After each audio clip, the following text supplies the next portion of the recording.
Welcome to the second installment of our four-part series co-sponsored with the Deliberative Citizenship Initiative of Davidson College and the Provost Office of Duke University.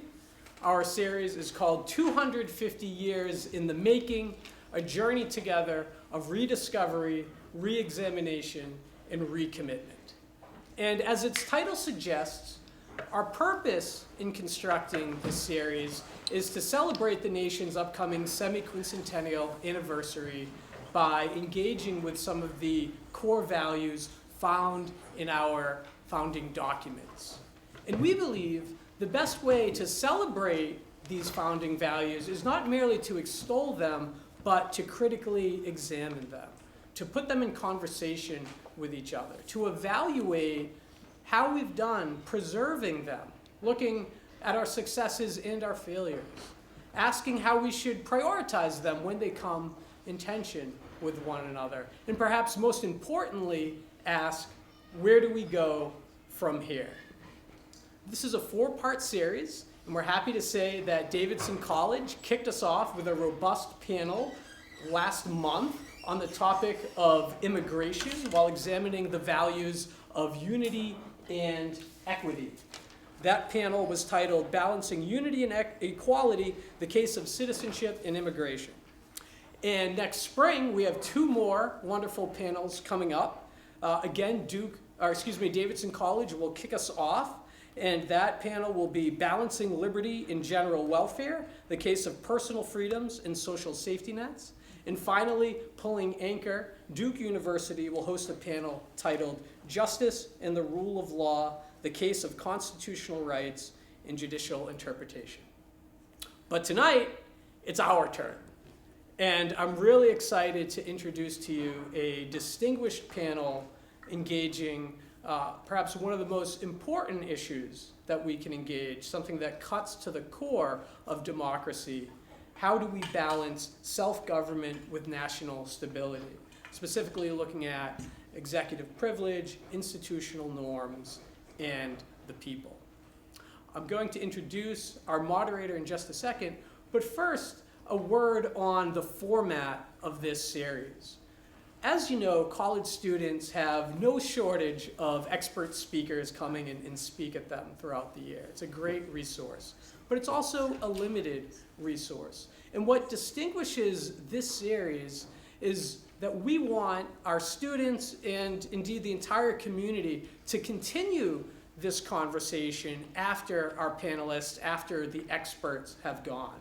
And so all of the participating institutions across the state are going to host their respective community conversations after these roundtables. And so ours at UNC will take place next week, next Wednesday, November 5th at 5 o'clock in Union 2420.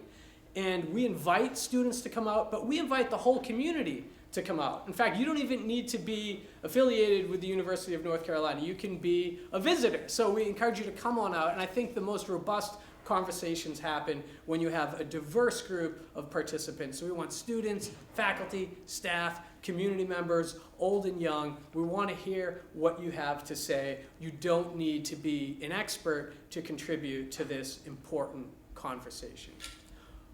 But on that note, I do want to introduce the experts. So I'm going to introduce now our moderator of tonight's event, our own professor of political science, Kevin McGuire.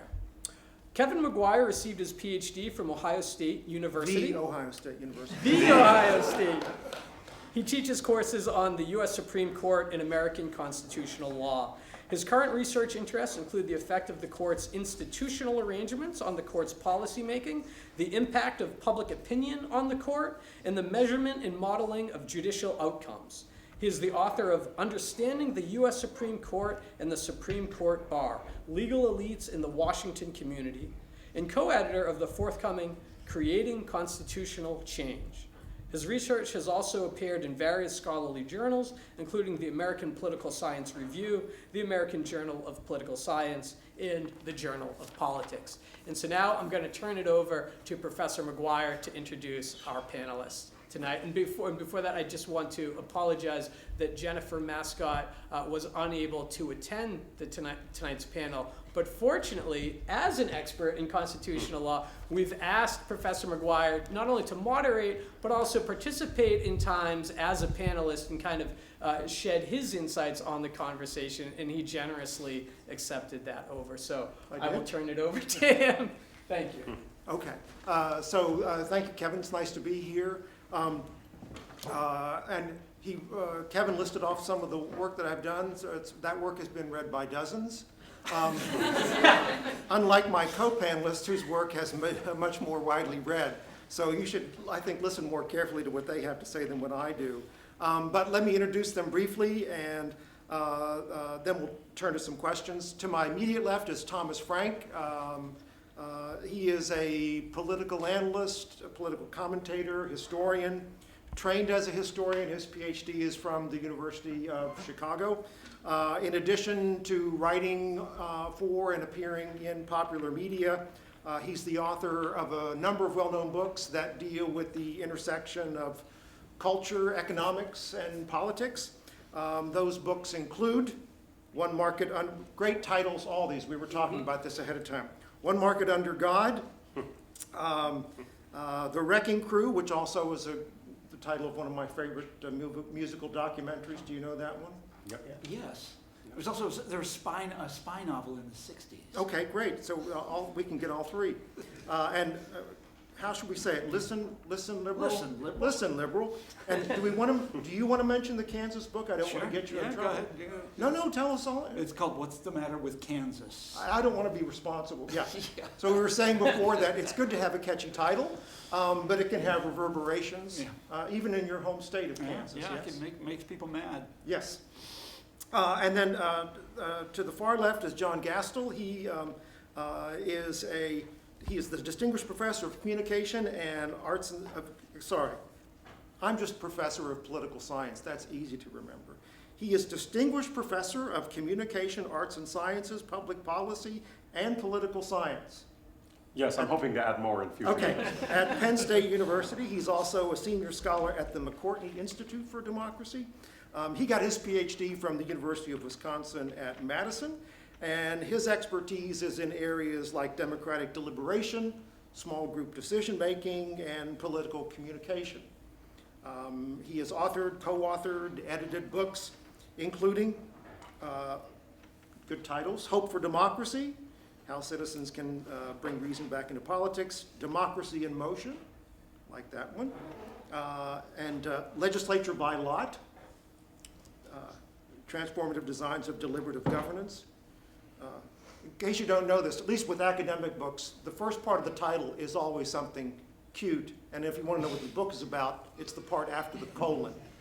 I'm giving you that for free. Okay. All right, so anything else you'd like to highlight that I'm missing? Okay. I had a number of questions that I shared with our panelists ahead of time to give them a sense of kind of the ground that I might like to cover, but they are free to move in any directions they might like. So I'm going to try to herd or control the conversation with some bit of direction. So I'm going to start with some kind of general observations from the overall theme. So the theme of the panel is balancing self-government and national stability.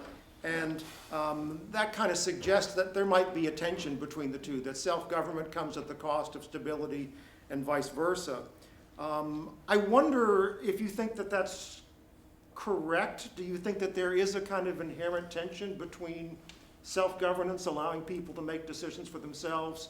Does that come at a cost of stability? And is it good to have a stable nation, but it comes at the cost of people being able to make decisions for themselves? Who goes first? I'll jump in. We can trade off. So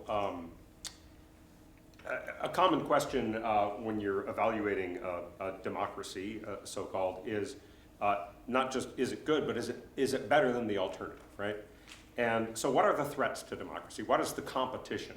And there have been books written about China and meritocracy, and it's a magical bureaucracy. And I laugh a little bit because I am skeptical of that argument. I think the unsung enemy is Singapore.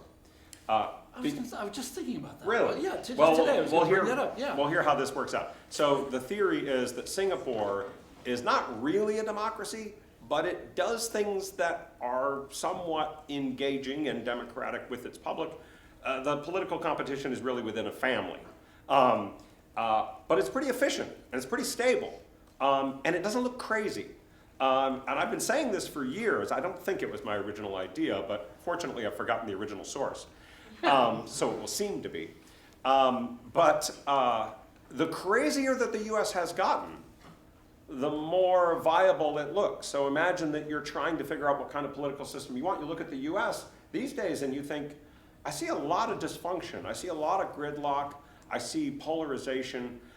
So the idea that somehow the US is too much self-government, I think gets some momentum from that sort of a comparison, and that we're losing our stability. But I think it's actually facetious in the end, because I think the issue isn't having, quote, too much democracy, it's having not enough deliberation. And there are different models of democracy, and when I look at democratic reforms, and we'll talk about this today, that's where I look, is this reform going to make that democratic system more deliberative, more thoughtful, more evidence-based, more empathic, all these things that we take for granted when we're making good decisions. If it's doing that, it's probably shoring up the weaknesses of self-government. So I'm going to tell a Singapore anecdote before I answer the question. Am I right about this? At Singapore, Lee Kuan Yew, who's their longtime ruler, that they were the model, that when China was sort of democratizing or opening up, China needed a model, and they chose the sort of Singaporean model, which, you know, with the largest country in the world taking its inspiration from a tiny little city-state on an island. But so I went there once, and I didn't really know what to expect, and I learned all of it. It's a fascinating place. Everything's done in English, and I had a wonderful time. And after a couple days, you know, I was reading the newspapers every day, and after a while I noticed there's no political commentary in the newspapers. You know, where did it go? You know, you look at our Washington Post or New York Times, and they're fighting like cats and dogs. And in their newspapers, the subject of all the op-ed pages was management theory. They would. This is back in the 90s, but management theory was a big deal back then. But they'd be arguing about the latest, like Tom Peters versus, you know, Charles Handy or something like this. And meanwhile, there's, you know, it's a de facto one-party system. You're allowed to have other parties, but whoever stands for election on these other parties tends to get sued into bankruptcy and has to flee. So it doesn't really work out in practice. But yeah, there was a time in the 90s, in the late 90s, when Singapore was the model for people all over the world. Like Britain was looking to Singapore. A lot of Americans were, and of course China. The question about self-government and instability. So rather than argue one side or that or the other, I mean, obviously America has, you know, the dysfunction 8 ways to Sunday right now. But there's what fascinates me is this long tradition of people in America who are deeply suspicious of mass democracy, who really think it doesn't work, it can't work. This goes back, of course, to the founders, to, you know, Hamilton and the Federalists. But the term that I use for it is anti-populism, because of the sort of heyday of this way of thinking came in the 1890s in reaction to this sort of left-wing mass movement of farmers that was called populism, which you had here in North Carolina, and, you know, it was pretty serious here in North Carolina. But the reaction to that was to say, you know, ordinary people cannot be trusted to govern. They'll do crazy things. They'll, you know, they'll institute taxes on, you know, on the wealthy. They'll confiscate the property of the railroads or whatever. But basically, this, you know, mass democracy is people trying to rise, is insolence. Mass democracy is you know, gives rise to demagogues. You know, people trying to decide questions that are far above their level. And the only answer is consensus of elites. The country has to be ruled by elites coming together at the highest level. And that was pretty much openly stated in the 1890s. And you see that crop up again and again in American history, sometimes on the winning side, sometimes on the losing side. So in the 30s, the reaction to the New Deal was, you know, to say the same thing. How dare these people do this crazy, unorthodox program. The people can't be trusted, et cetera. And then in the 1950s, the consensus, of course, was on the winning side. And now we have the debate just going on furiously all around us all the time. And I can't say I like either side anymore. I'm against everybody nowadays. But anyhow. The question, so I wanted to make one quick comment about the Singapore and then get back to what you were saying. There was a bit of a dust up, I want to say, was it in the 90s? Was Singapore the place that you can't chew gum, is that right? Yeah, Correct. yeah. But About that cane. They There's had a the Weird Al caning, song yes. referencing that. So they do, I think, Authoritative. place particular value on order in ways that would seem, I think, inconsistent with sort of American sensibilities. But at the same time, so I was there for, my wife is an economist from the University of Chicago, and University of Chicago opened a campus there. And every day, there would be a man out there scrubbing the sidewalk in front of it. And then the monsoon rain would come an hour later, to make all his work, fruitless. But that's extraordinary. And you could buy food from any street vendor, and you knew that it was absolutely safe, and there's no way you were going to get sick from it. So Right. It has trade-offs. So one of the other issues I wanted to raise, which you sort of touched already on some of the praiseworthy and critical aspects of the American system, and one of the things I think is a kind of natural human impulse is if we like our system, we tend to focus on the best things and extol the virtues, and if we're not happy with the system, then we tend to inflate or magnify the kind of chinks in the armor. And so it's hard to be objective about your own political system, but if you were testifying in court and you had to give testimony, tell us, objectively speaking, are there things about the American system that you think point to 1, 2, or 3 that work really well, or maybe 1, 2, or 3 that are in need of some type of reconsideration? And as I mentioned, you don't have to come up with alternatives for the weaknesses, because I'm going to get to some questions about some comparisons in a bit. No. Your turn. Tell us what's Is great, it- tell us what's wrong. So I only talk about things that are wrong. You know what I like? You know what I like about our system, and it's not the system. What I like about America is I tell this to foreigners all the time, and they can't understand it. You can't understand it unless you live here, and I think maybe you can't even understand it unless you grew up in the Midwest. But the intense, instinctive egalitarianism of Americans. It's the most wonderful thing in the world. And of course we violate it in 100 ways, in extreme economic inequality and all that, but I love that about us. The Frank Capra vision of the people, the common man. I love that.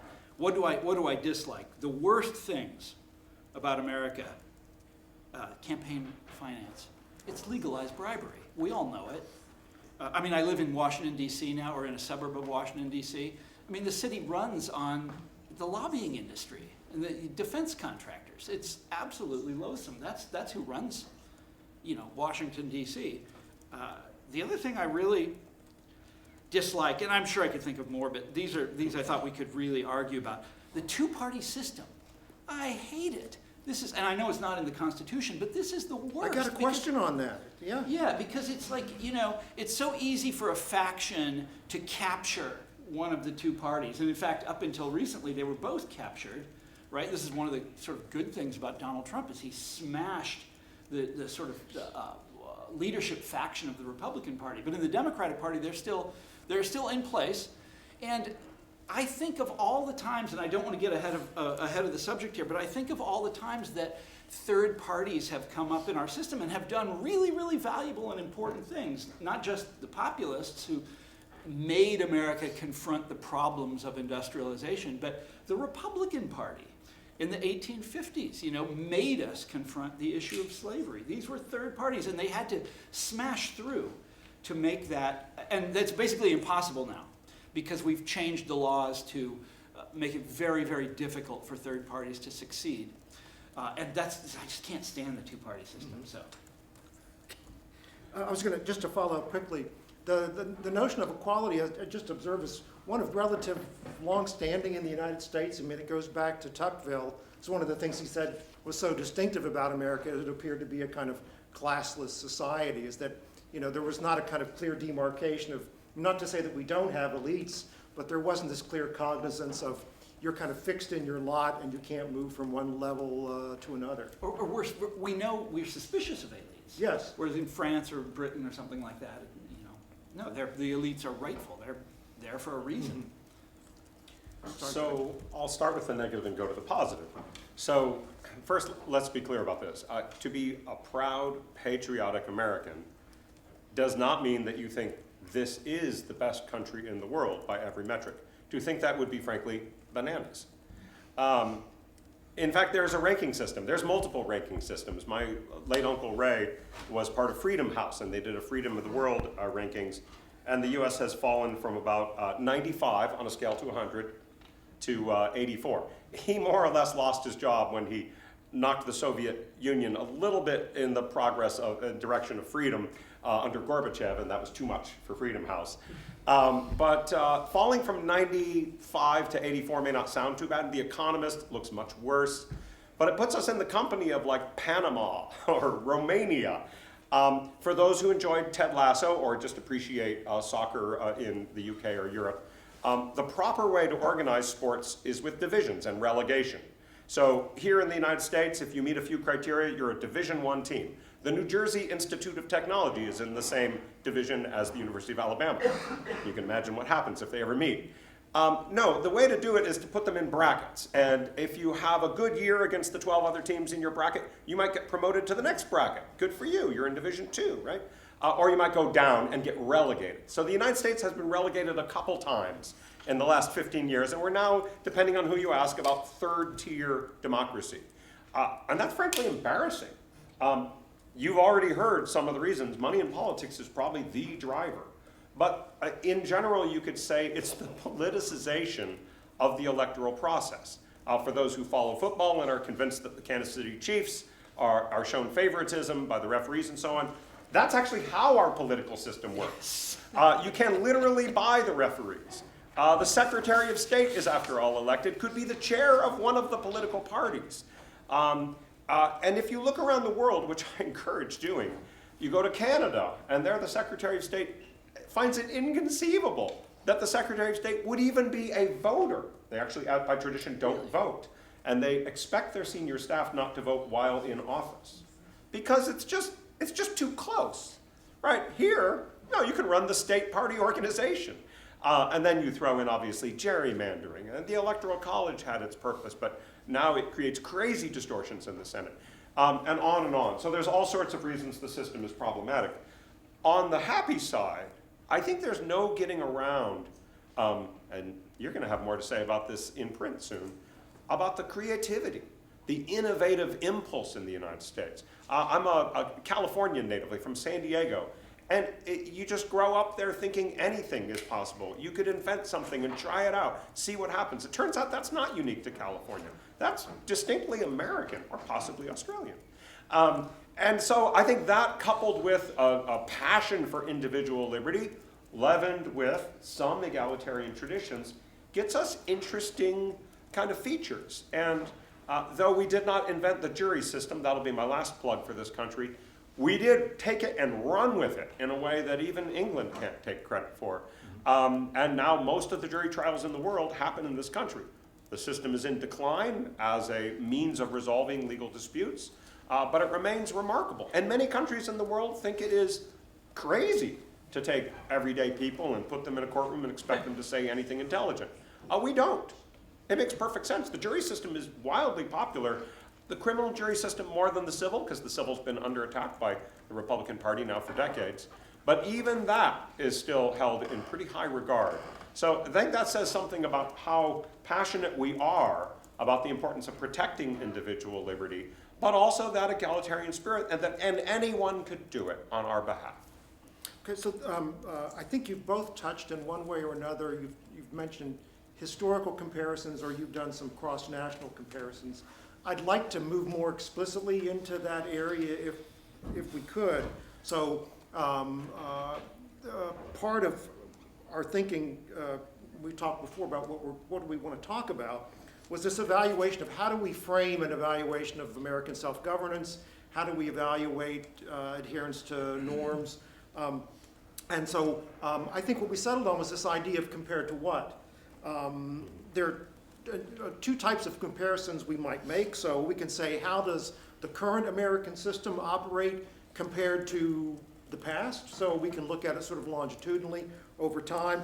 And then the other is more cross-sectional, where we could say, how well does the American system operate today compared to other institutional arrangements in other countries, or maybe even in individual states. I want to give reference to Nebraska's unicameral legislature, if that's worth mentioning. Absolutely. So a number of specific questions under that heading. So I wonder if, and you almost implied, you said you had some complaints. I wonder if this system would be one that you would prefer. Would you like a parliamentary system where, I'll tell you the good things about it, we can combine the legislative and executive branch. They can have snap elections to call at will by the prime minister. We could have at-large elections with proportional representation for members of Congress. We could have ranked choice voting. We could have, as Germany does, a special constitutional court to evaluate constitutional questions. In other words, there are a number of innovations that we might employ. Just because we do it here doesn't mean it's the best way. What would be an attractive alternative? Sorry, I haven't given those much thought because that's never going to happen. Seriously, like you'd have to have a constitutional convention and just completely rewrite the whole thing. So you don't think we could have states tinker with these sorts of things? You could tinker around the margins. You're not going to get to a parliamentary system. But there has to be some way to allow other voices to participate rather than just the sort of the leadership factions of the two parties controlling everything. There has to be. But I'm sorry. I don't give those things any thought. That's okay. Better than making something up. Yeah, I'll jump in. Which I never do in class. Yeah. So I'm just going to make something up.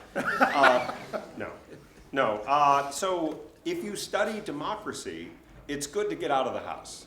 So I have colleagues around the country, but more importantly, I have colleagues around the world.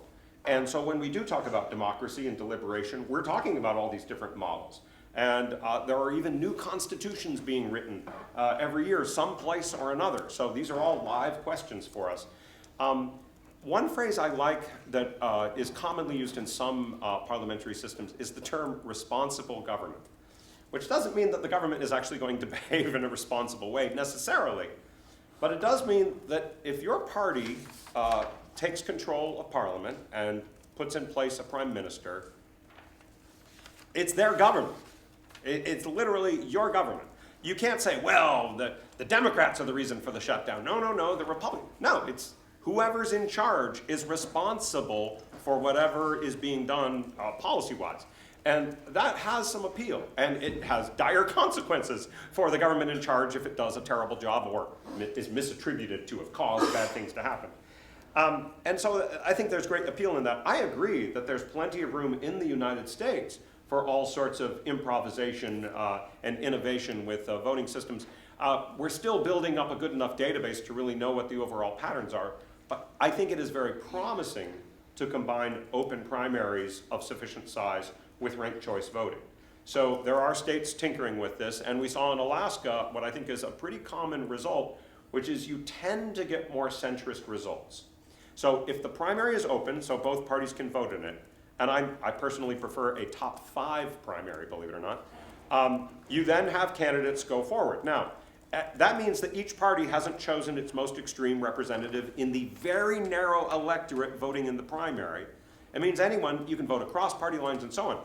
If you push forward then a good group of candidates to the general, you can then vote ranked choice, and you can vote for your favorite person who's never going to win. You and I both know it, but why not? Rank them number 1, and then when that person drops off the ballot because they didn't get enough votes, you go to your second and third and so on. And there is a tendency to move towards the middle, because if you started on the right, you're not going to make your second choice on the far left, probably. Interesting exceptions. So I do think there's a moderating effect by combining those things that can absolutely be done at the state level. There are other interesting experiments. You can look up fusion voting, which is done in New York. Talk about that, yeah. Yeah. We'll talk about that in a little bit, yeah. Where you can be endorsed by different parties, and then you kind of know where your votes came from, and you can represent that range of views that those parties embody. But I think there's a lot of room for innovation there, and so there are good opportunities to make our system better. But at the same time, we get to look around the world and see who's doing well on democratic criteria. And as you said, there are alternative ways of funding elections than the one we use here. And for the most part, they work quite a bit better. So, okay, I now have things to say. Great. Thank you for reminding me of all. You're welcome. The door is open. So fusion actually has a really interesting history. This is how the populists would win in say in a state like North Carolina. At the time in the 1890s, North Carolina was a one-party state ruled by the Democratic Party, which we all know that back then was a very different organization, pretty monstrous. And the populists would join forces with the local Republican Party, which was a very small outfit. And in that way, they would overcome the local Democrats. And in Kansas, they would join with the Democrats and overcome the local Republicans. And this was this was how they won. And they did it all over the place. And then once populism had been sort of clubbed down, and in North Carolina it was literally the victim of violence, they made that illegal all over America, especially in the states where populism had been powerful. They made it fusion voting illegal. Now there's no good constitutional reason to make it illegal. It's just they never wanted to have that challenge ever again. And sure enough, they've succeeded. And there are exceptions like New York State, where you still do have a fairly robust democracy, sometimes 4 parties going at once, and it makes possible people like Mamdani. The other thing I wanted to point out is a particularly amusing reform idea that you read about a lot, which is this libertarian, and may come to pass for all we know, this libertarian fantasy of setting up an entirely new state that's under like the dictatorship of the innovator. There was this proposal to give Elon Musk. Randistan, they would call it? Well, it comes from that, right? Ayn Rand's novel, Atlas Shrugged, where they set up their own colony somewhere in the Rocky Mountains. And it took me a long time to figure out where she got that from. It's from that movie Lost Horizon, where there's this little place in Tibet. They're up in the mountains and they've got this Shangri-La, they call it. And so she took that and made it this free market utopia. And now there's all sorts of people who are constantly proposing doing something like this, like setting something like that up in Central America, or building man-made islands off in the Pacific Ocean where, whichever Silicon Valley mogul can run with an iron hand. Or my favorite one was to give Elon Musk basically his own country, carve out a piece of Texas and make it Elon Musk. Unfortunately, we're all living in Elon Musk's country now, so he doesn't really need his own. But this is, I think that's the reform that is. I think that's, I hate to say it, but I think that's probably just as likely as something sensible and healthful, like getting fusion voting again, give Elon Musk his own country. So I was a little I'd say intrigued, maybe surprised, when I suggested, would something like a parliamentary alternative? You said, well, that's not going to happen. I don't know that. If you and if we could go back in time 150 years, and I tell you there's soon going to be a time when we're going to have direct election of United States senators, and party bosses are not going to be choosing candidates, everyday citizens will be making nominating decisions. You might have said, that's never going to happen. Things do change. Okay, true. So I guess I'm just wondering, when I think about these things, is that we can talk in many ways. The United States has moved towards greater self-governance. So we effectively elect the President of the United States. We now have direct election of senators. We have citizen input into the choice of nominees. We're a nation that's moved towards increased participation at the individual level. That might be a good thing. It's great to have more democracy in the abstract, but it comes at a cost. And some are the 2-party system, but that has to do with institutional. Let me just ask about this. Oh, it sometimes backfires. Yes. Yeah. So, one relatively unique feature of the American democratic system, maybe you find this heartening, the two-party system is sort of unusual in the world. So we're not very common with a two-party system in the US compared to others. That tends to be reinforced by a number of things, like we have elections with winner-take-all in single-member legislative districts. And so the two-party system tends to be pretty stable, but it's much less representative of diverse interests. Would we be better at self-government if there was some type of greater representation through an alternative arrangement in which political parties could be more diverse, better representative of collective, individual interests? Well, yes, of course, but it has to be, you know, it has to be a multiplicity of parties. There's a famous case in point of where a party tried to do this and it backfired, and this was the Democrats in the early 70s after losing the presidential election in '68, and it was kind of a debacle. Although they didn't lose by all that much, but everybody considered it a debacle when Humphrey lost to Nixon. They decided to reform the Democratic Party by reforming the presidential nominating procedure. They turned it over to a guy called, what was McGovern's first name? Oh my God, I forgot his name. George McGovern. They called it the McGovern Commission. And they did it, they reformed the Democratic Party in this sort of superficially, well, maybe not so superficially, but this populist direction. But what they did accidentally was to make the Democratic Party, to basically write organized labor out of the Democratic Party. They didn't really mean to do that, but this is what they wound up doing by reserving all of these seats at their convention for different groups, but they left labor out. And so organized labor, which up until then had been, you know, they were synonymous with the Democratic Party. These two, organized labor and the Democrats were, you know, they were basically one and the same. And all of a sudden they weren't. And this has caused incredible dysfunction, not just within the Democratic Party, but in our politics in general, to the point today where, you know, the unions are struggling with their own membership to get them even to vote for Democrats. And this is a story, we could talk about this all night, but it's led to basically to a disaster. And it was all done with such good intentions. So this is fascinating. I do feel an obligation to talk a bit more specifically about the presidency, since it's the subtitle of our subtitle of our panel. So maybe we could talk a bit more specifically about the rules and norms that govern executive behavior and how they relate to self-governance. And one of the kind of historical comparisons we might make, I think is kind of interesting, is that if we ask which presidents are remembered most favorably by history, it tends to be those who tried to promote stability during times of upheaval or crisis. So Lincoln tries to preserve the Union during the Civil War. FDR had to deal with both the Depression and World War II.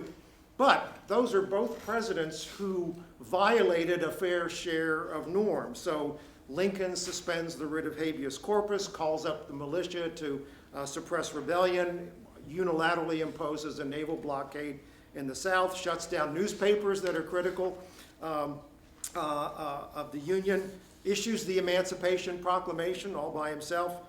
Roosevelt did things that were unprecedented, ran for office 4 times, interned people of Japanese ancestry, expanded the administrative state, tried to increase the size of the Supreme Court when they resisted. And so I wonder whether we are better served as a nation when presidents are willing to step out of the normal boundaries to try to achieve, leaving aside whether you think their goals are worthy or deserving. Is it good for presidents to kind of be more assertive, to kind of move a bit outside the, I don't like saying outside the box, but you know what I mean, or is this just a matter of evaluating presidents historically that doesn't really speak to the question of what makes for good self-governance? Do you And it's understand the a fun difference? game to play the president's game. Yeah. But do you want to go first? No, go for it. So I was going to say, Calvin Coolidge didn't violate any norms. Nobody remembers this guy at all. And all those, presidents in the late 19th century. But the two presidents that you mentioned, Lincoln and Roosevelt, these are both, highly successful presidents. Violated norms in all kinds of ways. Both of them had enormous mandates, in a time of emergencies, smashed consensus. There were other presidents that did outrageous things, and we don't think of them so highly. So John Adams, Alien and Sedition Acts, that was not so successful. I think of Woodrow Wilson, the Espionage Act, rounding up the Reds. That was, nobody remembers that with fondness. Or George W. Bush, all those wars. So it's not the norms they smash. I think it's the things that the successful things that they achieve. And I hate to say it, but is it? No, I'm not going to go there. I was going to say something about the possibility that some 20 years from now people will say Donald Trump, great president. It seems impossible. Well, it's hard to know except in hindsight. Yeah. Right. So who would have known? Lincoln's only a success because we can look back on what he did. But do they meet the crisis effectively? And thinking of Lincoln and Roosevelt, the two great examples, do they attack malicious, concentrated private power effectively? Do they extend democracy, which both of those guys did? Or do they concentrate privilege? All the failures that I spoke of, with a few exceptions, were men who concentrated privilege in the power of a few, the hands of a few. Mm-hmm. So that's how ultimately that's how we always judge presidents. I'll take a somewhat different view. I like your idea that these memorable presidents were equal to the moment. There was a crisis, a world war, a civil war, and they moved the nation or the world forward in important ways. I think we can distinguish that in real time from presidents who are the crisis. However much you want to rehabilitate Richard Nixon, I understand about the EPA and playing table tennis with China. Those things in retrospect seem quite charming. But there's no getting around what Watergate was a symptom of. It was a cancerous view of the government and the importance of consolidating power at all costs. And I do think it's a shame, and hats off to my partner in the back of the room for saying we have been too cavalier time and again with presidents who violate norms to such an extreme they should be impeached. I don't think that Ford healed the nation by letting us just move on from Nixon. I think it would have been better if we put a stake in the ground. Trump is the crisis. So if you doubt that, just look around the world. So earlier when we were talking about parliamentary systems, we could say the same thing for campaign finance and so many other features of the United States system that we think maybe aren't so great. Back to my relegation metaphor. Up in the top division of democracies in the world, campaign finance isn't crazy. Multi-party systems are the norm. Proportional representation just seems so logical. There is no gerrymandering. Politicians don't draw their district lines. You don't have to register to vote. If you're a citizen, you're an eligible voter. And yes, there are ways of making sure it's secure. All those things are quite common.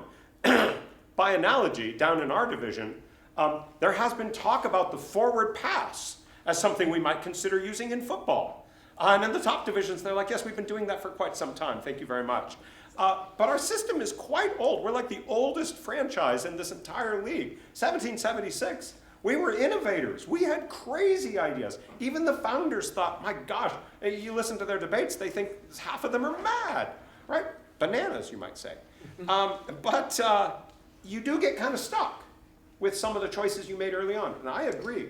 If you look at the progression of some of the most important changes in our system, they are towards greater political freedom and expression of popular will, a broadening of the franchise. All those things are positive, but it's tough. And I agree with you that it's tough to make changes constitutionally at this point because of how we're stuck. So the point here is that with regard to presidents, you look at that top tier, they don't have the chaos, the drama, the shredding of constitutions and norms that we have here. They look down on us both literally and figuratively and think, what would it be like to live in that tier? My goodness. So I think that's our saving grace when people look at Singapore and say, that looks pretty good. All they have to do is look at the best democracies in the world and say, okay, you don't have to have this drama. You don't have to manufacture crises and then send federal troops into your cities to address things that don't exist. Portland is not on fire, people, but we're in a country where we had a head of state who would tell you that it is, and too many people would believe it. So maybe this is because maybe I live in a pretty good neighborhood. But so one kind of reaction to both of your comments, a genuine one, is we had elections. This is the product of the elections. What do you have against self-governance? Yeah, so self-governance got us what we have. Right. Right. So we're talking about stability versus governance. Self-governance produces, in your estimation, a lot of instability. Isn't that the price you pay for open and free elections? If it were, then everybody in the top division would be paying that same price. Say more about that. So I'll give you an example. So I had a job scare a few years ago where why would I ever leave Penn State, wonderful university job, so happy with it. But the Rand Corporation wanted to really expand its program in truth decay. The CEO of Rand was stepping down, they were looking for a new director. So it's a cute dental metaphor, if you didn't hear it already, truth decay, the decline in evidence-based policymaking. When I told my sister I might apply, she just started making jokes about, will you be helping them floss through the ideas? And so it never stops once you get started. But the point is, I thought, you know what? I love my job. I love the freedom it gives me, the security it gives me. But this is one of the, for the Rand Corporation, it's literally an existential crisis. If you are a nonprofit that gives policymaking advice, if you live in a society that no longer cares about evidence and policy analysis, you are becoming irrelevant.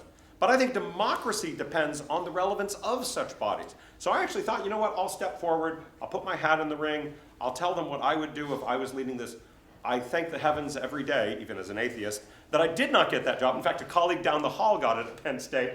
But the point is this. The inaugural study for truth decay, the big national study in the US, showed just how bad it is.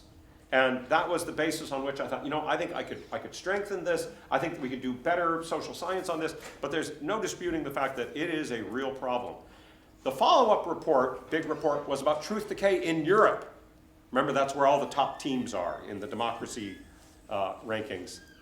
And the conclusion of that report was some of the same things we see in the US are there, but to a much smaller degree than we expected.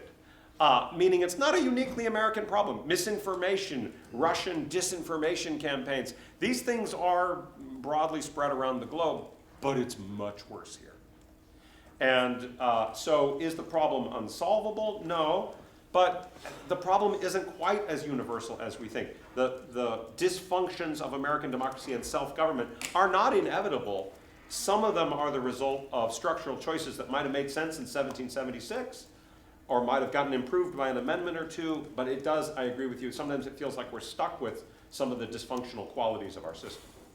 Well, I'm sure you know the famous quote from H.L. Mencken, it's one of my favorites, that the American system of democracy is based on the notion that the common person knows what he wants and deserves to get it good and hard. So in some sense, it's, I think we have to take the rough with the smooth, and so we make choices and we live with them. And if we judge them to be intolerable, then we change them, either through regular process or through something in the interim.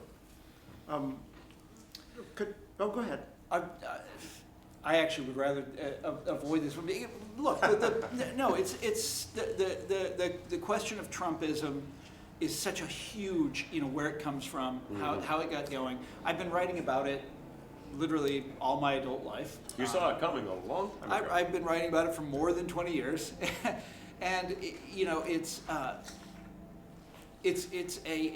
problem that predates social media, and it goes way back. I don't know where to begin. If you guys give me a better cue, I will wade right into it. But Well, how about this? Was it inevitable? Obviously, your No, theory, I don't your think theory it's- I says don't think and it's it didn't inevitable. require Trump. no, Right? It could have taken different forms. I thought Trump was done for after 2020. I was surprised that he came back, and I was. Did I something would say happen that- at the end of his presidency that led you to believe that? Well, he seemed to be enjoying his retirement, but being impeached several times. The January 6th. It looked pretty bad for That this was the guy. one. Yeah, it looked pretty bad for this guy, and I would always say at the time, this is the end of Trump, but it's not the end of Trumpism, and what you have to worry about is the competent Trump. Yeah. Trump 1 was flatly incompetent. The main thing he got two big things done. One was Paul Ryan's tax cuts. The other was the Supreme Court, where he got lucky. And both of those were arguably Well, not just lucky. I mean, a seat was handed to him Yes, by Mitch right. McConnell. That's yeah. right. But Yeah. it was. He it made was, his own it was luck. it was the doing of wiser men than he. Let's put it that Sure, way. sure. The Federalist Society. That's true. They They fell know into how his to lap. play the game. But now he's back, and he's being very well advised. I mean, to do awful things, right? And he is wreaking havoc with.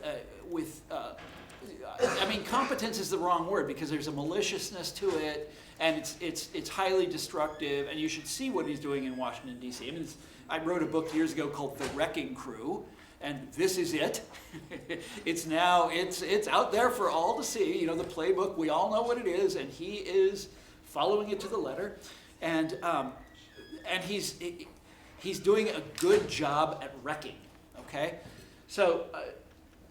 But no, Trumpism was absolutely not inevitable, not at all. And I still think that the main impetus of Trumpism is that it is a kind of awful reaction to, back up here a second. I come from Kansas City.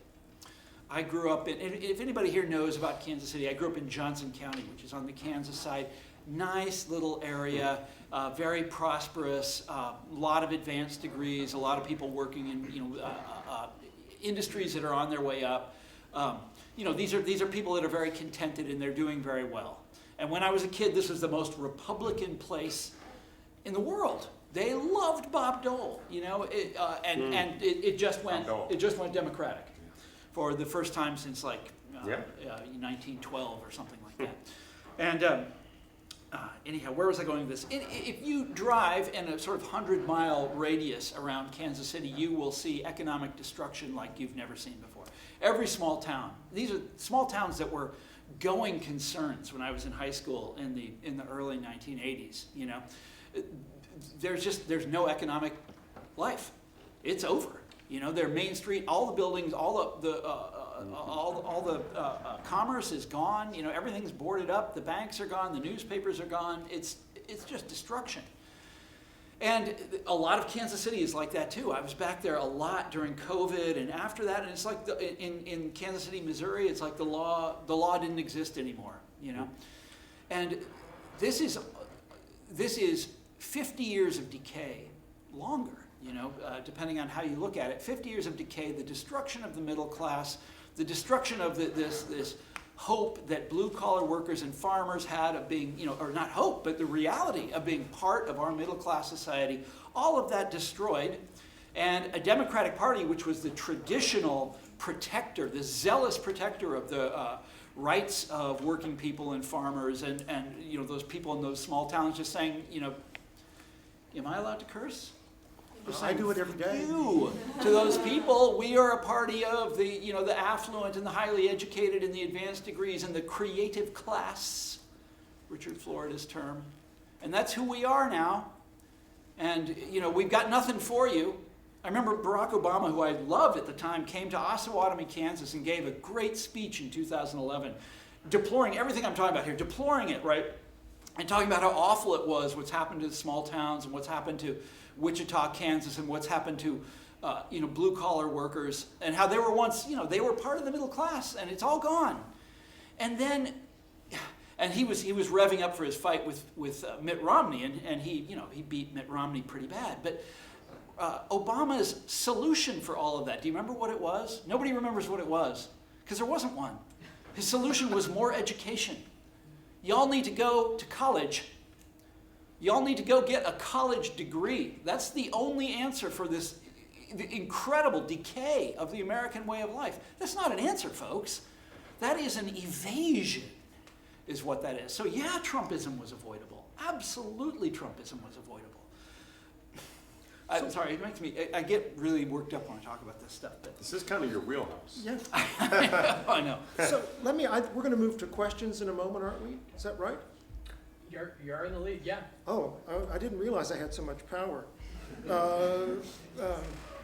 Let me ask a kind of historical question, again, with respect to executive power, and I'd be interested in your reaction to this. Tell me if some of these things sound, if we have a chief executive who discourages immigration and naturalization, attempts to control judges, imposes taxes unilaterally, sends troops into various locations without the consent of the locals, discourages trade outside the United States, transports criminally accused outside the nation, protects troops from punishment when their discretion is abused, and incites domestic insurrection. Do those sound familiar? Yeah, this is James Polk we're talking about, right? Or was it William Henry Harrison? I apologize, this is not my strength. It's King George III. Those are all complaints Yes. taken There you directly go. from the Declaration of Independence. So if those concerns were sufficiently inflammatory that they would prompt a group of people to actually declare independence, why, and maybe the analogies are not relevant, so you could say, well, you're playing a little bit so why I think would you had the audience fooled about who you were talking about. Well, that was the point, is that why does the nation seem to accept or tolerate this sort of, I'll call it, violation of norms, deviations from what executives would normally do? I'm not making a judgment. I mean, you may think Donald Trump is doing great things, you may think he's terrible, but clearly he's doing things at the end of the distribution in terms of what presidents would typically do. Maybe good, maybe bad, I don't know. But is the fact that he's doing things that in the past were so troublesome to so many people that it caused a literal revolt, why do many Americans seem at best troubled or at worst sort of indifferent? Do you understand what I'm asking to make that kind of historical comparison? Why were people so upset in 1776 and people are more circumspect today? Well, the British were a foreign country, of course, but look, Trump has been very careful to not injure, his voters economically, right? Remember, this is what distinguishes him from other Republicans. He's not going to go after Social Security and Medicare, or he says he's not going to.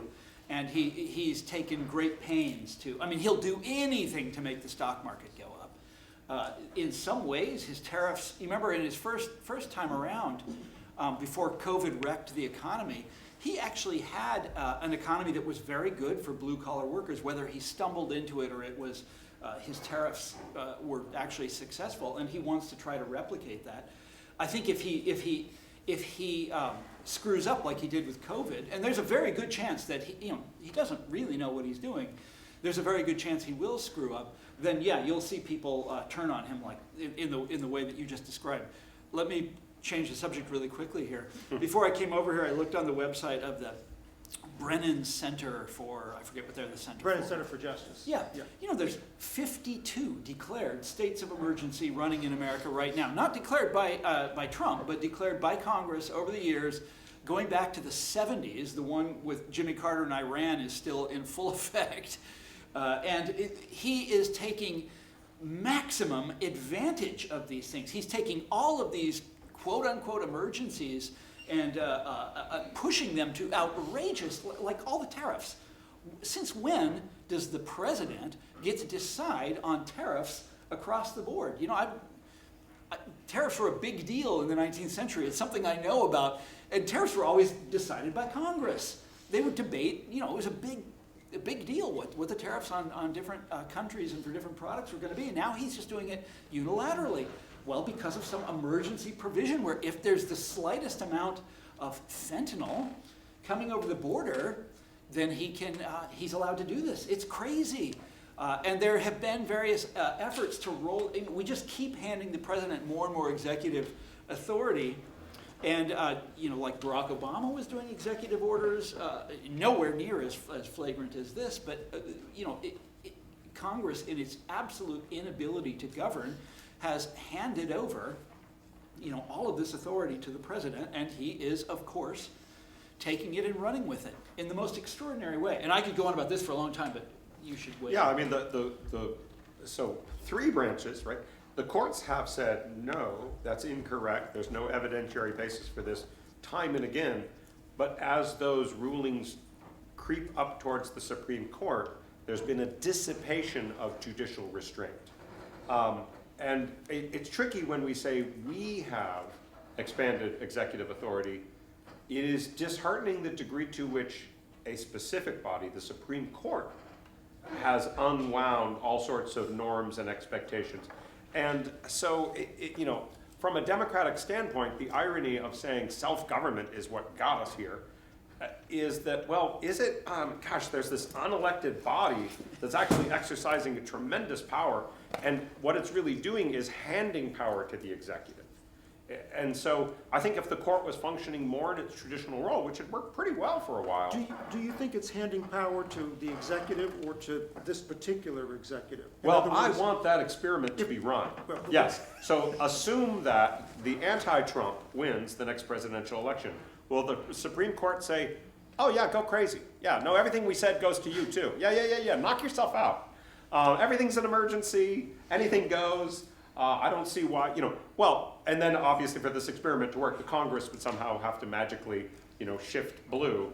And so it may not even get to that point, because if the legislature stands up to the president, then you've got yourself an interesting conflict. So it's a confluence of things happening here all at once.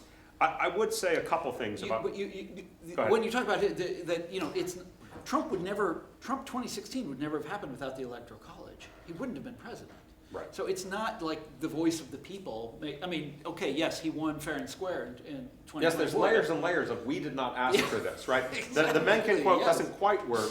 Yeah. But the one I want to add is, so elections are in the United States, in the most interesting elections, they're won at the margins, right? And so you just need a few more votes over here, over there, and right now nationally that's where we are. Lots of states and a few congressional districts are that way, a few Senate races are that way, Georgia, for example. And at the margin, one of the things that got Trump across the finish line was actually people had a lot more confidence in him managing the economy on the basis of what I'd rather not speculate. His polling numbers are garbage right now on every issue, including the economy. He's underwater, what is it now, 20 points or something, depends on the poll. But a lot of people who voted for him are saying, in effect, well, this isn't what I wanted. These things I'm being given are not what I asked for. Now, not to deny, there's at least a third of the United States that is hunky-dory, happy as could be at him owning the libs and getting rid of everyone who they don't want in our country and all that. No question. But we were talking about the shutdown before this started, and the shutdown could go on indefinitely. You said part of the point is to wreck and destroy. And a shutdown government is a dysfunctional government. And if your core message is government doesn't work, well, then just keep it shut down. What will be an interesting test, and this gets back to your point about how he would never hurt his own, well, we're about to find out what the premiums are in the next round of enrollment. Yeah. And states like Georgia, Marjorie Taylor Greene is way ahead on this one. There's millions of people are going to be exposed to shocking premium levels. Now, will that shock be enough to get us out of this impasse? Will Trump concede a single issue to the Democrats to get out of this? Maybe, but I think we'll know it pretty quickly. because that pain will be kind of obvious and immediate. And if we reach January and we're still shut down, I just don't see where it ends. So, Our number goes down even further, right? The Oh, Freedom House. we're sliding, yeah. We face relegation again this year. Come on, people. We got to beat Tottenham. but it's, I mean, so these are raise more interesting issues than we have time to discuss, but it strikes me, again, as I said earlier, it's hard to be objective because this particular president is so polarizing in terms of people's reaction. So there aren't a lot of people that are lukewarm about Mr. Trump. I think a lot of people love him, a lot of people hate him. Yeah. But there aren't many people, I think, that are sort of in the middle, say, well, on the one hand, he does this, but on the other hand, he does that. Just a quick footnote, when you say it's hard to be objective, we can be objective about some things, and the extremity of polarization is one such indicator of just how off the rails things We can should go. say nice things about him. We should go across the panel and say nice things about our president. You go first. I love this. This is very much in the spirit of deliberation. So I will say that he is a sober man, and by that I mean he had experienced his brother's alcohol abuse and decided to swear off not to drink, and so I admire him for making that decision to live a sober life. I like what he did to the Bush family. I'm sorry, that's kind of mean. I like that he, in his speeches, he will often say, and this is something Democrats never do. He will say to his most devoted fans, he'll say, "Look, what I'm doing might cause you pain in the short term, but in the long term, we're all going to get to this better place." Democrats never ever do that. I think that's kind of admirable. I have an Australian colleague who advocates some of the democratic reforms I'm really fond of, and he has put forward the theory that, you know, if Trump got elected a second time, he might be reachable on some of these crazy ideas, because he loves crazy ideas. He loves unorthodox ideas, and so they might, you know, do a back channel through a golfer they know, to try to reach him and put this idea in front of him. If you put that idea in front of Obama, and I had kind of a direct experience of this, they would say, "I don't see how this works politically for us." But Trump might try it. Yeah, Trump would be like, whatever. The downside is it will not be implemented correctly. It will not be sustained. There will be no commitment to it whatsoever. So it might be a great unorthodox idea, but it will probably be butchered. Is your Australian friend Nicholas Gruen, by any chance? It is not, but I love that there is someone named Nicholas Gruen. That's an No, excellent name. it's not the wristwatch, but he's this guy, this Australian sort of political commentator that I've met a couple of times, who proposes using the lottery system in everything. This is his reform. So what we do for juries, where you get chosen randomly, he thinks that's how you should choose the legislature. And then you have experts come and present the case for both sides or whatever, and then the jury of Americans, of average people chosen at random, makes the decisions. And it's not a bad idea. So the idea of random selection or sortition in government, you're right, we use it in the jury system. It's actually used in a lot of different things. It's used for redistricting in California, Michigan, and Colorado to an extent. It's like modification of random selection. But you're absolutely right that outside of the United States, the idea of using randomly selected bodies for all sorts of purposes is very popular. And if that seems sort of fanciful, I'll give you a concrete example you didn't know existed. Just show of hands, sorry online, you won't be able to see this. Show of hands, how many people know that in recent years, Ireland has liberalized its abortion laws? Can anyone in the room tell me how on earth that came to happen? They held a citizens' assembly and did just that. Yeah, a randomly selected body was asked to put forward constitutional questions for the country to consider, and they literally put it on the ballot through the legislature. But the genius was that the legislature got to say, look, if you all do this to yourselves, it's not our fault. We're just putting forward a question you wanted asked, right? But had there not been that randomly selected body, that wouldn't have happened. The new blasphemy constitutional change wouldn't have happened, and so on. And there are examples all over the world I could give you that are using random selection as a part of the political process.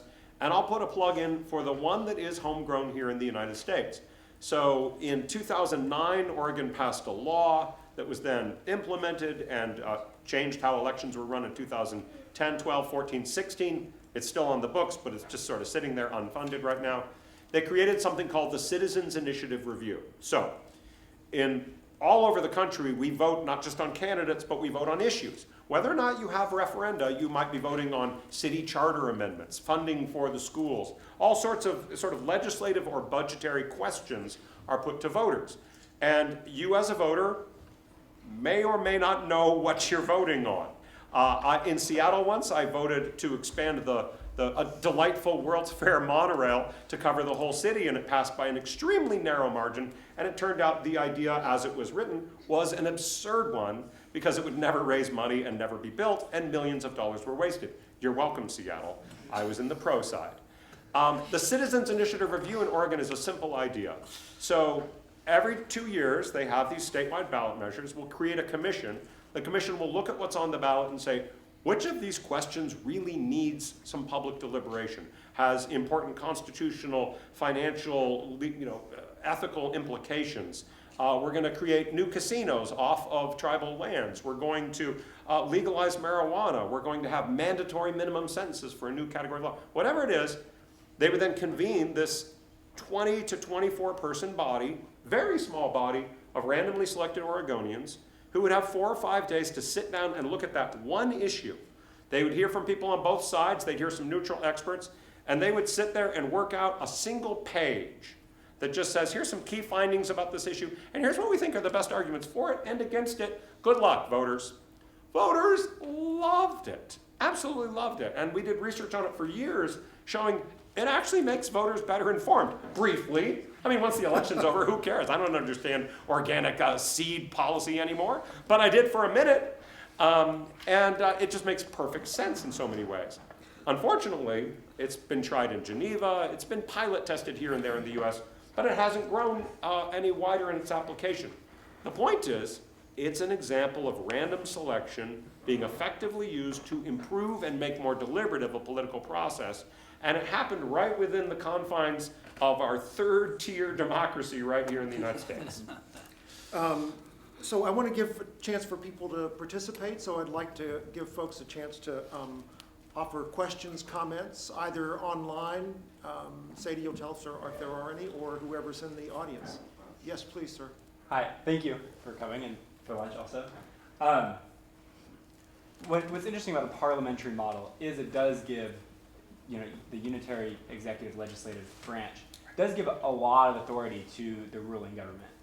And one would think that you'd be able, and political scientists have said, like, actually this is a government that's more susceptible to authoritarianism because it only takes, in the UK, nominally, it only takes one parliament to end elections forever, suppose.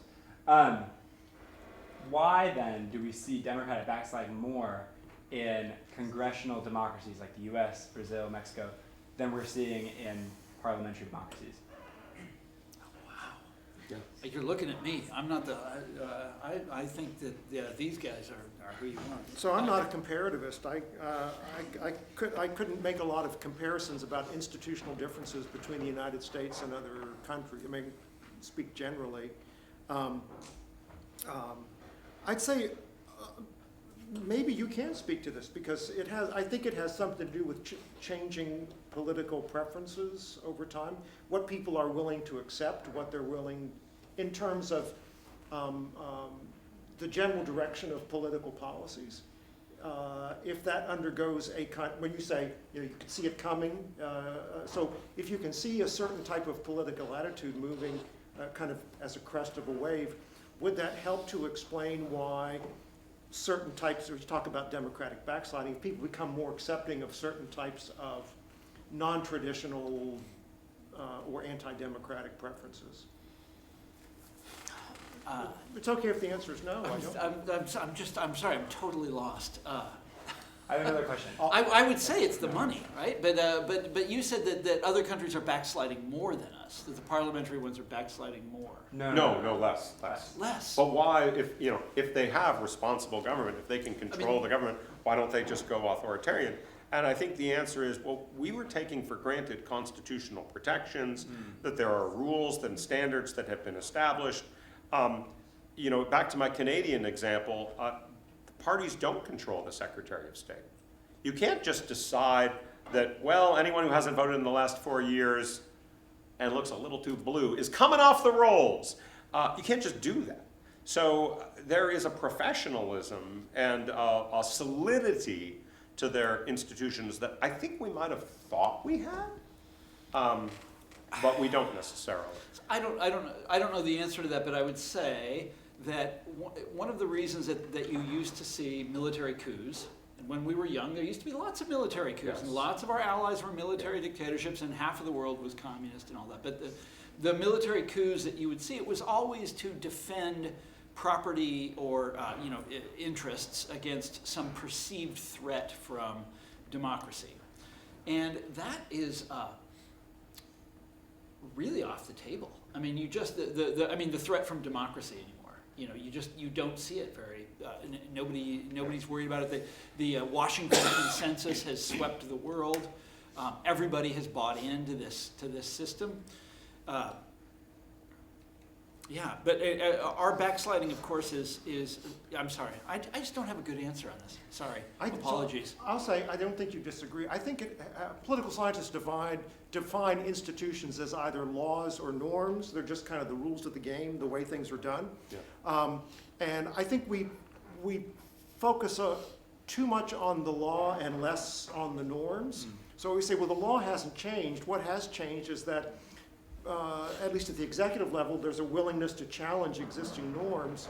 And I don't know if that willingness to challenge norms is something which has made us give the appearance of being less democratic or more autocratic or whatever oriented, like you talk about democratic backsliding.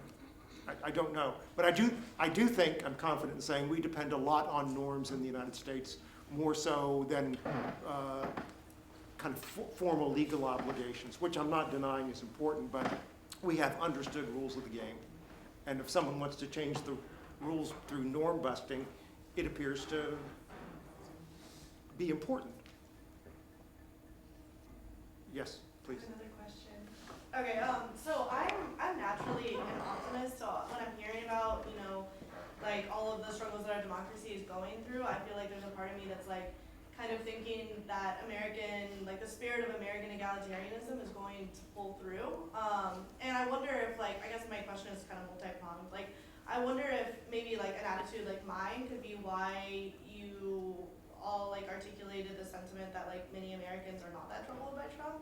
And if having this sort of optimism, if you think that that's beneficial or we should be on the more wary side, I guess. It's more of what should that attitude be,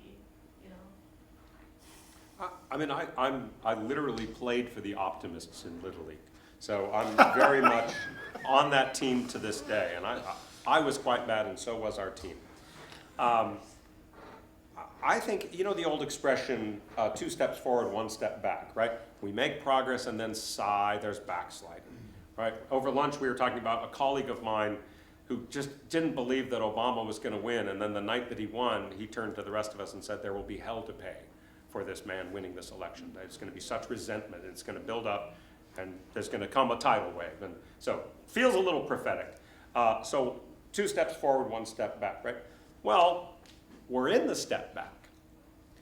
So do we get 2 steps forward? And that's my hope that we will. That I think there should be some degree of reckoning. I mean, the proposal to end gerrymandering in the United States has been on the table in Congress. And so when Trump says, you know what, the gerrymander really is a way of ensuring that one party gets more, so we're just going to go for it. Everybody line up. And then, Gavin Newsom, comedian of our times apparently, and others say, oh yeah, well we're going to pass laws or they're trying to do this in Colorado, lots of other states, where it says, if you do this jerk move, we're going to do it too. But otherwise we're going to revert back to being sane. So let's say that there is a real breakthrough and there's a change in the government. I think there's space to say across party lines, so can we just be done with the gerrymandering thing? Didn't work so well for you. We don't like it either. I think there will be room for improved legislation. For, we've talked about having, better federal voting laws to secure, basic voting rights we thought we had. Well, that hasn't passed either. Well, maybe there will. Maybe we'll have space to say all of these things need to be taken care of. Now, if that seems too wildly optimistic, I would say this. Remember January 6th, where Trump insisted that Mike Pence had the ability to just throw out the election because the Constitution said he did, right? And all the constitutional scholars say, it doesn't say that, he can't do that. But then after the dust settled and he was removed and in came a new president, we did change the law to make it crystal clear that you can't do that. And Trump, to his credit, said, I told you I could do it. You just passed a law now saying I can't. It proves that I was right. Well, he's on to something. If we really did have to spell it out a little more clearly, perhaps we should do that all over the place. So maybe that's our 2 steps forward. Maybe we look up at that top bracket and say, oh my gosh, there's so many obvious things we could be doing that will avoid this. So that's my optimism. I'm pessimistic about optimism. Sorry. So But he Franklin smiles Roosevelt, when he says it. Yeah. Notice the paradox there. Franklin Roosevelt that's how he used to, people would ask him to define America. He would always talk about America as a nation of optimists. And it was certainly true then. And I think the defining election of my childhood was Reagan and Carter. And Carter, you won't remember this, but he was very, very somber, very pessimistic. Didn't like to, but would talk about limits. What was his phrase? A crisis of confidence.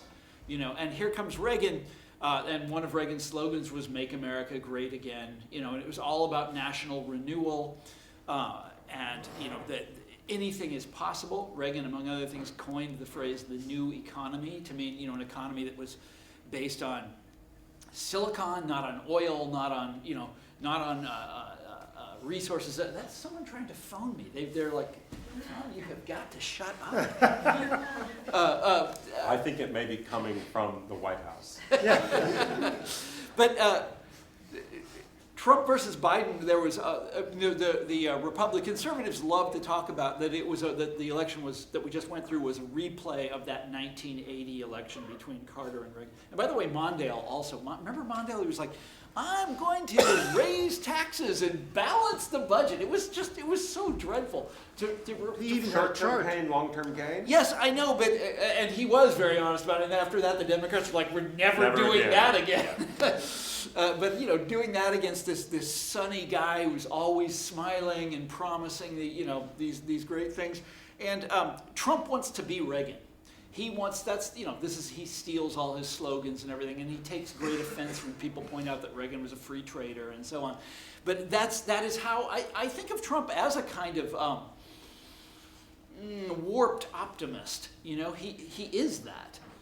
There is a power to what he is promising. That he's going to restore the good times for all of these sort of forgotten. By the way, he also loves the phrase "the forgotten man," which he takes from Franklin Roosevelt. But he's going to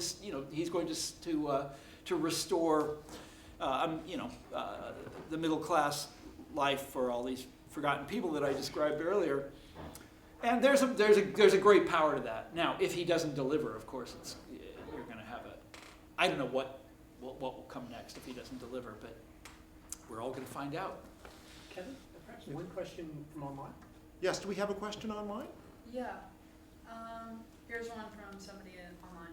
I know Professor Gastel has done a lot of research around deliberative process. What would he think about the prospect of some deliberative process to get Americans' views on alternative models for multi-party democracy? So deliberating on democracy itself. I think that's wonderful. And I'll give you an example of this, which I think has a couple details that might surprise. So we talked earlier about parliamentary systems and why don't parliamentary systems just go authoritarian as soon as you have power. So British Columbia. So if you've ever been to Portland, you know that better things await you up to the north in Seattle. If you've ever been to Seattle, you know better things await you up to the north in Vancouver. Not Vancouver, Washington, no disrespect.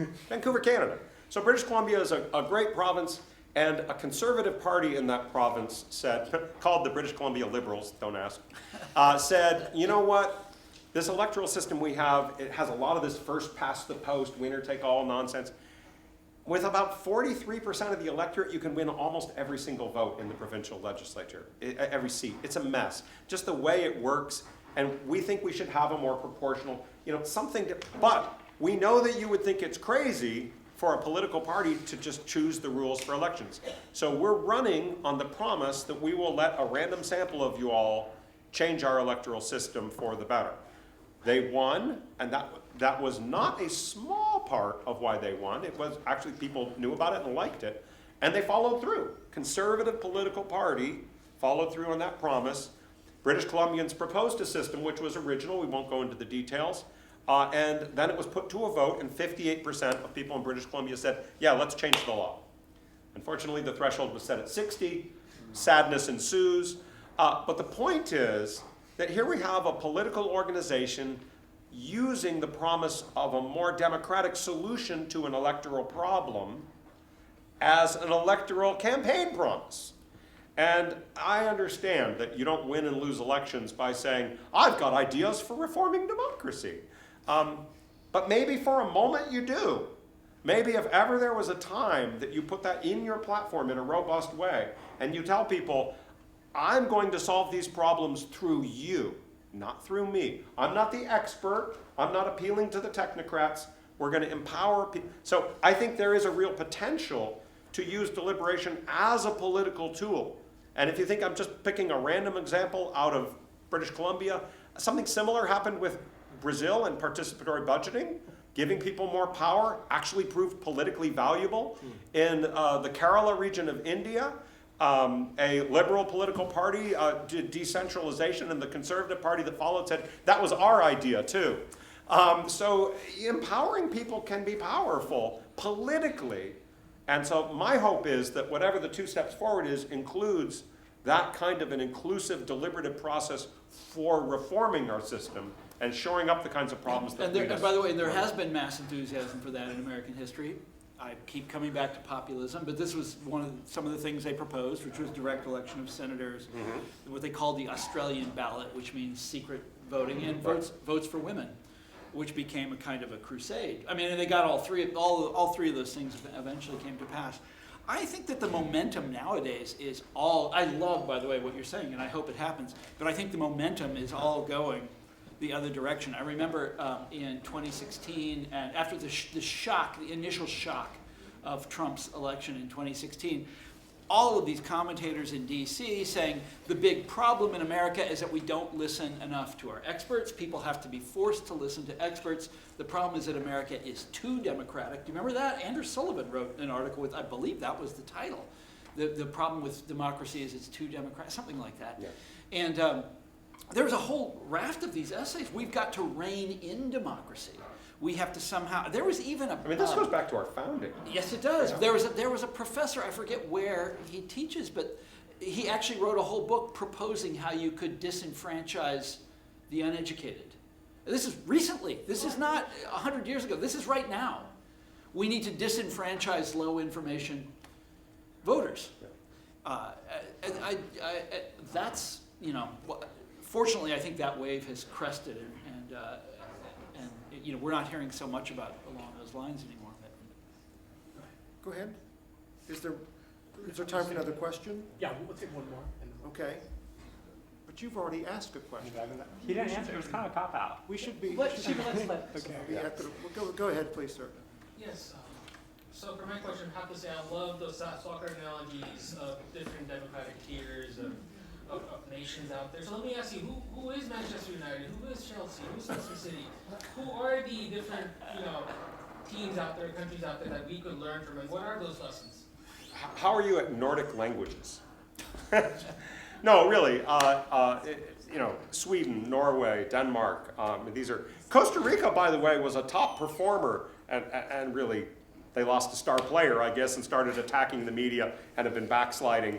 right alongside us. But yeah, it's Europe. It's Western Europe. And not every country in Western Europe, obviously. But yeah, a few countries seem to have it figured out. And just for the record, they're not all liberal governments. They can have a conservative government, and then they can have a liberal government. They don't lose their minds just because they lose an election. So the systems have tremendous stability. One argument that is a fair one to consider is, are they cheating?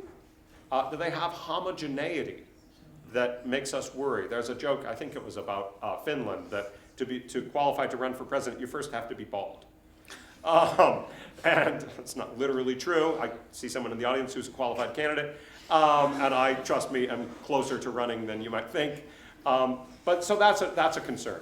And when we get back to why do we love America, what is the things we love about our country? I absolutely love the diversity here. Even if it's under assault right now, this is an incredibly pluralistic country with so many traditions, and it may make it more challenging here. I would like to think that it makes us recognize the importance of embracing difference, not just tolerance, but seeking it out, talking to people who are different from you. Right now, that's not kind of the national mood in some ways, you might say, but I think both of these things coexist.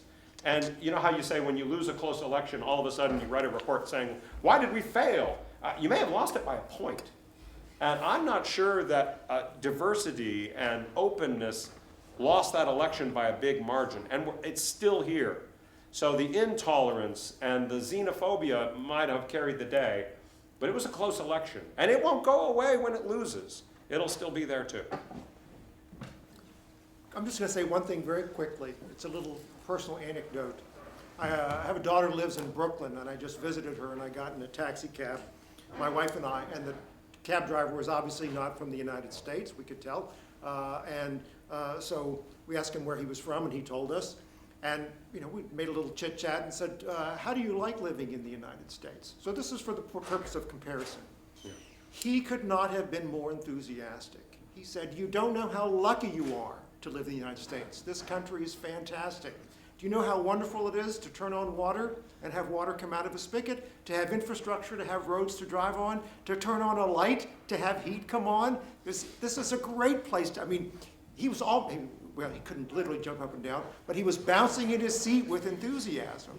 So it is true that there are many things we might point out that we see weaknesses with the American system. Are things going to get better? Are we sliding into a place we shouldn't be? But it's always helpful to say, what's the alternative? And there are some pretty bleak alternatives. So I'm optimistic in the sense that I'm on the comfortable side of likely outcomes, as opposed to, I'd rather be here and uncertain about my future versus somewhere where I didn't know if I was going to get water when I turned it on.